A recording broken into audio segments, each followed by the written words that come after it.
ಓಂ ಶ್ರೀ ಮಹಾಗಣಾಧಿಪತಿಯೇ ನಮಃ. ಓಂ ಶ್ರೀ ಮಾತ್ರೇ ನಮಃ. ಓಂ ಶ್ರೀ ಗುರುಭ್ಯೋ ನಮಃ. ನಾವು ಹಿಂದಿನ ವಿಡಿಯೋಗಳಲ್ಲಿ ಶನಿ ರವಿ ಯುತಿಯಿಂದ ದ್ವಾದಶ ರಾಶಿಗಳಿಗೆ ಯಾವ ರೀತಿ ಫಲಗಳು ಇರುತ್ತೆ ಅಂತ ಹೇಳ್ತಾ ಇದ್ದೇವೆ.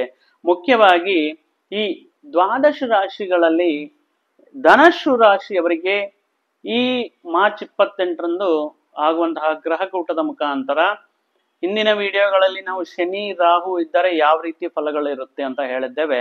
ಈಗ ಶನಿ ರವಿ ಇರುವ ಕಾರಣದಿಂದ ಧನುರಾಶಿಯವರಿಗೆ ಯಾವ ರೀತಿ ಅನುಕೂಲ ಫಲಗಳು ಸಿಗ್ತಾ ಇದೆ, ಯಾವ ಯೋಗಗಳಾಗ್ತಾ ಇದೆ, ಯಾವ ವಿಷಯಗಳಲ್ಲಿ ಮುಂಜಾಗ್ರತೆ ಕ್ರಮಗಳನ್ನು ತಗೋಬೇಕು ಅನ್ನುವಂತಹ ಮುಂತಾದ ವಿಷಯಗಳನ್ನ ನಾವು ಈ ವಿಡಿಯೋ ಮುಖಾಂತರ ತಿಳಿದುಕೊಳ್ಳೋಣ. ನೀವು ಮೊದಲನೇ ಬಾರಿ ನಮ್ಮ ವಿಡಿಯೋ ನೋಡ್ತಾ ಇದ್ರಲ್ಲಿ ದಯವಿಟ್ಟು ಸಬ್ಸ್ಕ್ರೈಬ್ ಮಾಡಿ ಅಂತ ಹೇಳ್ತಾ, ಲೈಕ್ ಮಾಡಿ ಅಂತ ಹೇಳ್ತಾ, ಈ ಧನಸ್ಸು ರಾಶಿಯವರಿಗೆ ಈ ಮುಖ್ಯವಾಗಿ ಈ ಶನಿ ರಾಹು ಸಂಯೋಗದಿಂದ ಯುತಿಯಿಂದ ಏನಾಗುತ್ತಂದ್ರೆ, ಒಂದು ಪ್ಲಾನಿಂಗ್ ಪ್ರಕಾರ, ಒಂದು ಪ್ರಣಾಳಿಕ, ಒಂದು ಹಂತ ಹಂತವಾಗಿ ಒಂದು ಪರ್ಟಿಕ್ಯುಲರ್ ಪ್ಲಾನಿಂಗ್ ಅನ್ನೋದು ಇಂಪಾರ್ಟೆಂಟ್ ಆಗಿರುತ್ತೆ. ಒಂದು ಟೈಮ್ ಟೇಬಲ್ ಅನ್ನೋದು ಇಂಪಾರ್ಟೆಂಟ್ ಆಗಿರುತ್ತೆ.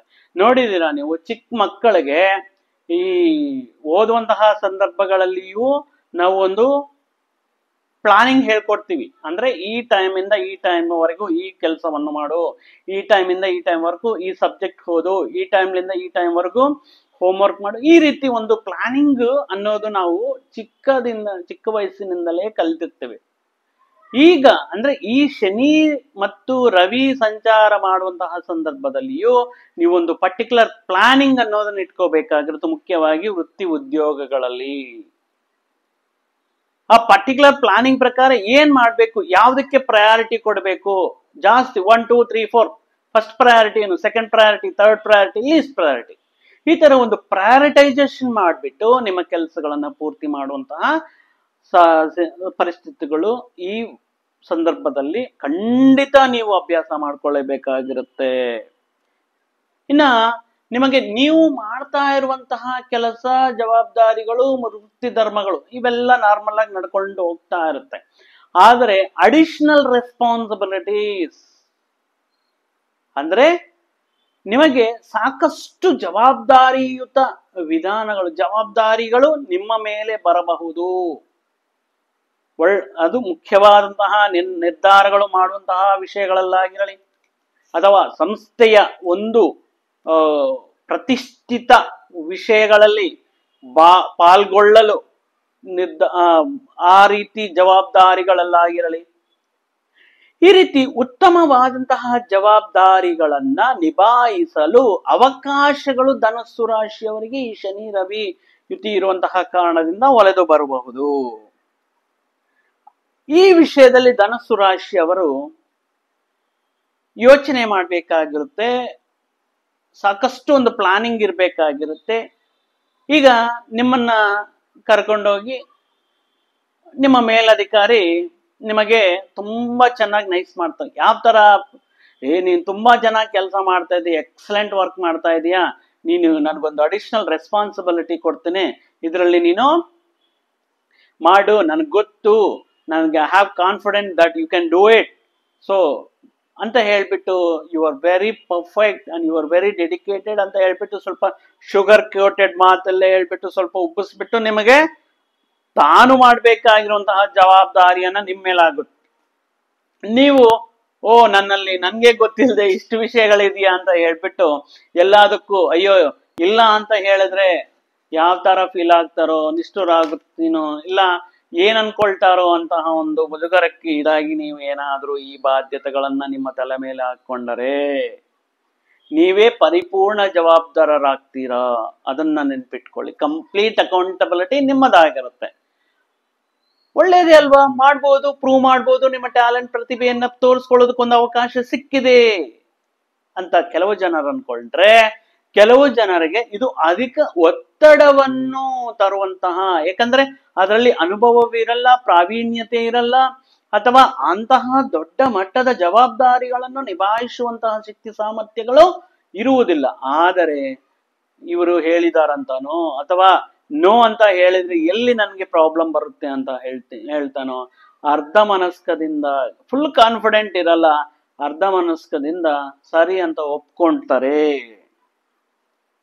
ಈ ವಿಷಯದಲ್ಲಿ ನೀವು ತುಂಬಾ ಪರ್ಟಿಕ್ಯುಲರ್ ಆಗಿ ಯೋಚನೆ ಮಾಡು. ಎಸ್, ನನ್ನಿಂದ ಆಗುತ್ತಾ?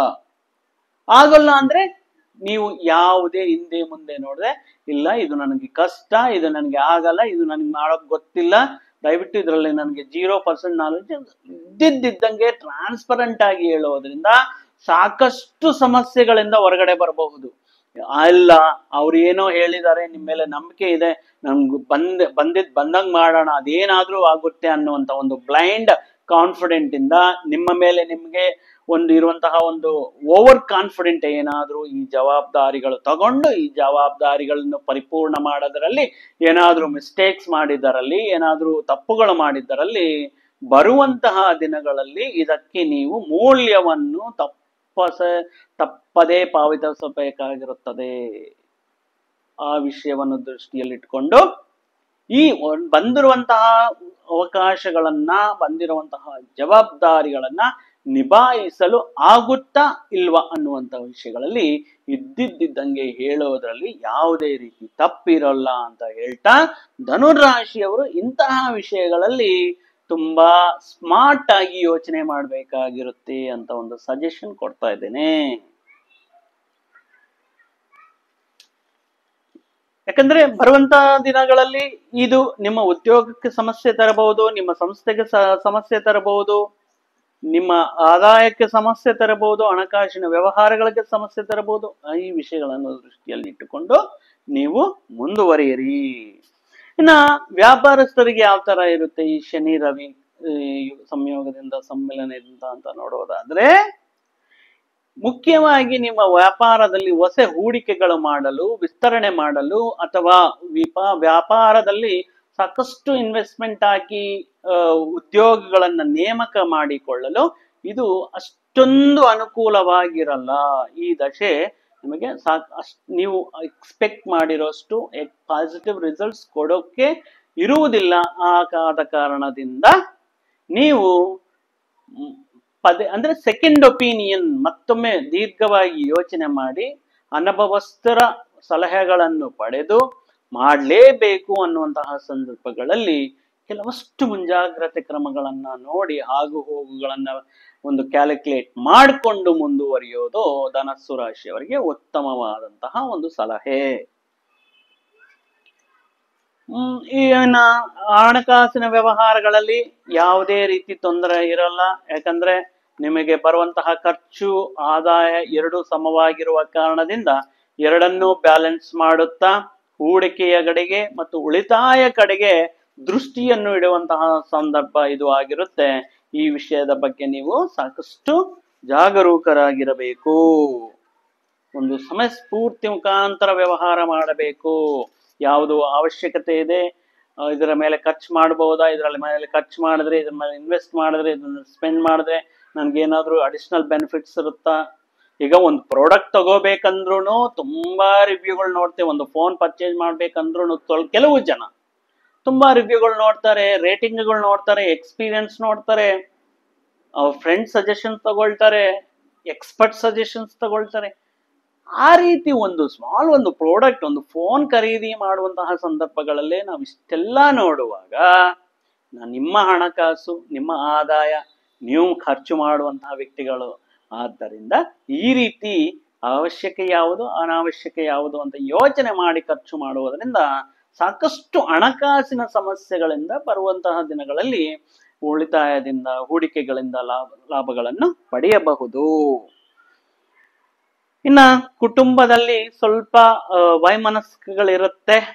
ಈ ತಗೊಂಡಿರುವಂತಹ ಅಧಿಕ ಜವಾಬ್ದಾರಿಗಳಿಂದ, ನಿರ್ಧಾರಗಳಿಂದ ನಿಮಗೆ ಸ್ವಲ್ಪ ಮನೆಗೆ ಬಂದರೆ ಆ ಫ್ರಸ್ಟ್ರೇಷನ್ ಆಗಿರಲಿ, ಆ ಒತ್ತಡ ಆಗಿರಲಿ, ಮನೆಯ ಸದಸ್ಯರ ಮೇಲೆ, ಕುಟುಂಬ ಸದಸ್ಯರ ಮೇಲೆ ಬೀಳುವುದರಿಂದ ಕೆಲವಷ್ಟು ವಾದೋಪವಾದಗಳು ನಡೆಯುವುದಕ್ಕೆ ಮತ್ತು ಸಂಬಂಧಗಳಲ್ಲಿ ಬೀಳುವುದಕ್ಕೆ ಇದು ಕಾರಣವಾಗಿರಬಹುದು. ಯಾವತ್ತೂ ನಿಮ್ಮ ವೃತ್ತಿಯು ವೈಯಕ್ತಿಕ ಜೀವನ ಮೇಲೆ ಪರಿಣಾಮ ಬೀಳಬಾರದು. ಅದನ್ನ ಬ್ಯಾಲೆನ್ಸ್ ಮಾಡ್ಕೊಳ್ತಾ ಒಂದು ಒಳ್ಳೆಯ ಗುಡ್ ಟೈಮ್ನ ನಿಮ್ಮ ಫ್ಯಾಮಿಲಿ ಜೊತೆಗೆ ಸ್ಪೆಂಡ್ ಮಾಡಿ. ಒಳ್ಳೆಯ ಟೈಮ್ನ ನಿಮ್ಮ ಫ್ಯಾಮಿಲಿ ಮೆಂಬರ್ಸ್ ಜೊತೆ, ನಿಮ್ಮ ಮಕ್ಕಳ ಜೊತೆ, ಸಂತಾನ ಜೊತೆ ಸ್ಪೆಂಡ್ ಮಾಡುತ್ತಾ ಪ್ರೀತಿ ಅನುರಾಗಗಳನ್ನು ಜಾಸ್ತಿ ಮಾಡಿಕೊಳ್ಳೋದು ಈ ಅವಧಿಯಲ್ಲಿ ತುಂಬಾ ಇಂಪಾರ್ಟೆಂಟ್ ಆಗಿರುತ್ತೆ. ಇನ್ನು ಆರೋಗ್ಯ ಪರವಾಗಿ ನೋಡಿದರಲ್ಲಿ ಸ್ವಲ್ಪ ಈ ಜೀರ್ಣ ವ್ಯವಸ್ಥೆಗೆ ಸಂಬಂಧಪಟ್ಟಿರುವಂತಹ ಅಜೀರ್ಣ ಸಮಸ್ಯೆಗಳು, ಗ್ಯಾಸ್ಟ್ರಿಕ್ ರಿಲೇಟೆಡ್ ಸಮಸ್ಯೆ ಆಗಿರೋದು, ಅಥವಾ ತಗೊಂಡಿರುವಂತಹ ಆಹಾರ ಡೈಜೆಸ್ಟ್ ಆಗದೆ ಸ್ವಲ್ಪ ಅಸಿಡಿಟಿ ಪ್ರಾಬ್ಲಮ್ ಆಗಿರ್ಬೋದು. ಈ ರೀತಿ ಅಂದ್ರೆ ಏನಕ್ಕೆ ಈ ರೀತಿ ಆಗುತ್ತೆ? ಆಹಾರ ವ್ಯತ್ಯಯ, ಸಮಯದಲ್ಲಿ ವ್ಯತ್ಯಯವಾಗಿರುವ ಕಾರಣದಿಂದ. ಟೈಮ್ ಟು ಟೈಮ್ ಊಟ ಮಾಡಿ. ಆಹಾರ ವ್ಯತ್ಯಯ, ನೀವು ಮನೆ ಫುಡ್ ಊಟ ಮಾಡಿ, ಹೊರಗಡೆ junk food, fried food, fast food ಅಂತ ಹೇಳ್ಬಿಟ್ಟು ಏನೇನೋ ಮಾರ್ತಿರ್ತ, ಏನೇನೋ ಸಿಗ್ತಾ ಇರುತ್ತೆ, ಅಂತಹದನ್ನ ಸ್ವಲ್ಪ ಅವಾಯ್ಡ್ ಮಾಡಿ. ಮಸಾಲಾಯುತ ಪದಾರ್ಥಗಳನ್ನ ಅವಾಯ್ಡ್ ಮಾಡಿದ್ರೆ ಈ ರೀತಿ ಅಜೀರ್ಣಕ್ಕೆ ಸಂಬಂಧಪಟ್ಟಿರುವಂತಹ ಸಮಸ್ಯೆಗಳನ್ನ ಸಾಕಷ್ಟು ನೀವು ಎದುರಿಸಬಹುದು. ಮತ್ತೊಂದು ಅನಾರೋಗ್ಯ ಸಮಸ್ಯೆ ಕೀಳಕ್ಕೆ ಸಂಬಂಧಪಟ್ಟಿರುವಂತಹ, ಕೀಲಿಗೆ ಸಂಬಂಧಪಟ್ಟಿರುವಂತಹ ಮೊಣಕಾಲು ನೋವು ಆಗಿರ್ಬೋದು, ಜಾಯಿಂಟ್ಸ್ ಆಗಿರ್ಬೋದು, ಮುಖ್ಯವಾಗಿ ಈ ಮೂಳೆಗಳಿಗೆ ಸಂಬಂಧಪಟ್ಟಿರುವಂತಹ ಸಮಸ್ಯೆಗಳು. ಅಂದ್ರೆ ಇದು ಏನಾಗುತ್ತೆ, ಎಲ್ಲಾದ್ರೂ ಪೆಟ್ಟಾಗ್ಬೋದು, ಅಪಘಾತ ಆಗ್ಬೋದು, ಈ ರೀತಿ ವಿಷಯಗಳಲ್ಲಿ ಸ್ವಲ್ಪ ಪ್ರಯಾಣ ಮಾಡುವಂತಹ, ಚಾಲನೆ ಮಾಡುವಂತಹ ಸಂದರ್ಭಗಳಲ್ಲಿ ಸಾಕಷ್ಟು ಮುಂಜಾಗ್ರತೆ ಕ್ರಮಗಳನ್ನು ತಗೊಂಡ್ರೆ ನೀವು ಈ ರೀತಿ ಸಮಸ್ಯೆಗಳನ್ನ ನೀವು ಹೊರಗಡೆ ಬರಬಹುದು. ಪ್ರತಿದಿನ ಸೂರ್ಯ ರವಿ ಯಾವ ಪರಿಹಾರಗಳ ಮುಖಾಂತರ ಮಾಡಿಕೊಂಡರೆ ನಿಮಗೆ ಅನುಕೂಲ ವಿಷಯಗಳು ನಡೆಯುತ್ತೆ ಅಂದ್ರೆ, ಆದಿತ್ಯ ಜಪವನ್ನ ಪ್ರತಿದಿನವೂ ನೀವು ಉದಯ ಅಂದ್ರೆ ಪ್ರತಿದಿನ ಸೂರ್ಯೋದಯ ನಂತರ ನಿಮ್ಮ ಮನೆಯಲ್ಲಿ, ಯಾಕಂದ್ರೆ ಪ್ರತಿ ಮನೆಯಲ್ಲಿ ಶಾಂತಿ, ಒಂದು ಪಾಸಿಟಿವ್ ಎನರ್ಜಿ ತುಂಬಿಕೊಳ್ಬೇಕು ಅಂದ್ರೆ, ಒಳ್ಳೆ ವಿಷಯಗಳ ನಡಿಬೇಕು ಅಂದ್ರೆ ನಮ್ಮ ಮನೆಯಲ್ಲಿ ಆ ಸೂರ್ಯನ ಅನುಗ್ರಹ, ಸೂರ್ಯನ ಕಿರಣಗಳು ಬಿದ್ದರೆ ಅದ್ಭುತವಾದಂತಹ ಒಂದು ಕಳೆ ಆ ಮನೆಗೆ ಬರುತ್ತೆ. ಆದ್ದರಿಂದ ಪ್ರತಿದಿನವೂ ದೀಪಾರಾಧನೆ ಮಾಡುವುದು. ಬೀಳ್ತಾ ಇಲ್ಲ, ಯಾಕಂದ್ರೆ ಈಗ ತುಂಬಾ ಮನೆಗಳಲ್ಲಿ ಸೂರ್ಯನ ಬೆಳಕೆ ಕಾಣ್ತಾ ಇಲ್ಲ. ಆ ಟೈಮಲ್ಲಿ ಮನೆಯಲ್ಲಿ ದೀಪಾರಾಧನೆಯಿಂದ ನೀವು ಆ ಸೂರ್ಯನ ಅನುಗ್ರಹವನ್ನ ಪಡೆಯಬಹುದು. ಸ್ವಲ್ಪ ಮೇಲೆ ಟೆರಸ್ ಮೇಲೆ ಅಥವಾ ಸೂರ್ಯನ ಎದುರುಗಡೆ ಹೋಗಿ ಸೂರ್ಯ ನಮಸ್ಕಾರವನ್ನು ಮಾಡುತ್ತಾ ಓಂ ನಮೋ ಸೂರ್ಯ ದೇವಾಯ ನಮಃ ಅನ್ನುವಂತಹ ಒಂದು ಜಪವನ್ನ ಒಂದು 108 ಬಾರಿ ಪ್ರತಿದಿನವೂ ಪಾರಾಯಣ ಮಾಡುವುದರಿಂದ ನೀವು ಸಾಕಷ್ಟು ಶುಭ ಫಲಗಳನ್ನ ಪಡೆಯಬಹುದು. ಅದೇ ರೀತಿ ಶನಿಯು ಇರೋ ಕಾರಣದಿಂದ ಓಂ ಶಂ ಶನಿಯೇ ನಮಃ ಅಂತ ಹೇಳ್ಬಿಟ್ಟು ಶಿವನಿಗೆ ಮತ್ತು ಆಂಜನೇಯ ಸ್ವಾಮಿಗೆ ನೀವು ಎಷ್ಟು ಆರಾಧನೆ ಮಾಡ್ಕೊಳ್ತಿರೋ, ಎಷ್ಟು ಪೂಜೆಯನ್ನು ಮಾಡ್ತಿರೋ, ಅಭಿಷೇಕಗಳನ್ನ ಮಾಡ್ತಿರೋ, ಪ್ರದಕ್ಷಿಣೆಗಳು ಮಾಡ್ತಿರೋ, ಈ ಈಶ್ವರ ಮತ್ತು ಆಂಜನೇಯ ಇವರಿಬ್ಬರು ಶನಿಕಾಟಗಳಿಂದ ಮುಕ್ತಿ ಕೊಡೋದಕ್ಕೆ ಅಥವಾ ಪರಿಹಾರಗಳನ್ನ ಪ್ರಮಾಣಗಳನ್ನ ಫಲಿತಗಳನ್ನ ಕಮ್ಮಿ ಮಾಡೋದಕ್ಕೆ ತುಂಬಾ ನಿಮಗೆ ಅನುಕೂಲವಾಗಿರುತ್ತೆ. ಆ ಕಾರಣದಿಂದ ಸೂರ್ಯ ಮತ್ತು ಈಶ್ವರನ ಪ್ರತಿನಿತ್ಯವೂ ಆಂಜನೇಯ ಸ್ವಾಮಿ ಮತ್ತು ಈಶ್ವರನ ಪ್ರತಿನಿತ್ಯವೂ ಆರಾಧನೆ ಮಾಡುವುದರಿಂದ ಈ ರೀತಿ ಸಮಸ್ಯೆಗಳಿಂದ ಹೊರಗಡೆ ಬರಬಹುದು ಅಂತ ಹೇಳ್ತಾ, ಈ ಧನಸ್ಸು ರಾಶಿಯವರಿಗೆ ಸರ್ವದಾ ಶತದ ನಿಮಗೆ ಒಳ್ಳೆಯದಾಗಲಿ ಅಂತ ಪ್ರಾರ್ಥಿಸುತ್ತಾ ನಾನು ಈ ವಿಡಿಯೋನ ಇಲ್ಲಿಗೆ ಮುಗಿಸ್ತಾ ಇದ್ದೇನೆ. ಮತ್ತೊಂದು ವಿಡಿಯೋ ಜೊತೆಗೆ, ಮತ್ತೊಂದು ಆಸಕ್ತಿಕರ ವಿಷಯದ ಜೊತೆಗೆ ನಿಮ್ಮ ಮುಂದೆ ಬರ್ತೀನಿ. ಅಲ್ಲಿಯವರೆಗೂ ಸರ್ವೇ ಜನ ಸುಖಿನೋ ಭವಂತು, ಸಮಸ್ತ ಸನ್ಮಂಗಳಾನಿ ಭವಂತು. ಜಯ ಶ್ರೀರಾಮ್.